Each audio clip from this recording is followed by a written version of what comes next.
Bilangan pasal 12.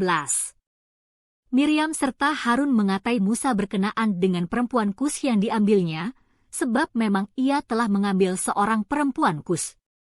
Kata mereka, sungguhkah Tuhan berfirman dengan perantaraan Musa saja? Bukankah dengan perantaraan kita juga ia berfirman? Dan kedengaranlah hal itu kepada Tuhan. Adapun Musa ialah seorang yang sangat lembut hatinya, lebih dari setiap manusia yang di atas muka bumi. Lalu berfirmanlah Tuhan dengan tiba-tiba kepada Musa, Harun dan Miriam, keluarlah kamu bertiga ke kemah pertemuan. Maka keluarlah mereka bertiga.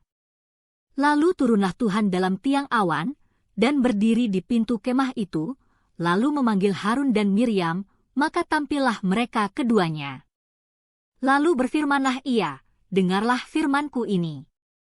Jika di antara kamu ada seorang nabi, maka aku, Tuhan menyatakan diriku kepadanya dalam penglihatan, aku berbicara dengan dia dalam mimpi. Bukan demikian hambaku Musa, seorang yang setia dalam segenap rumahku.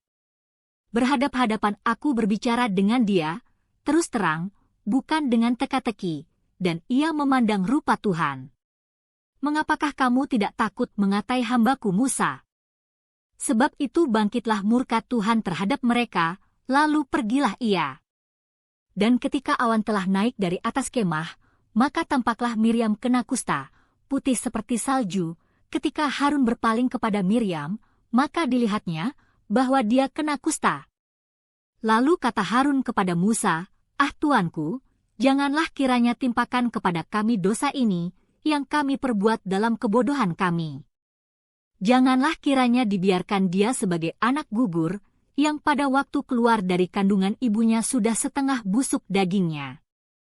Lalu berserulah Musa kepada Tuhan, Ya Allah, sembuhkanlah kiranya dia.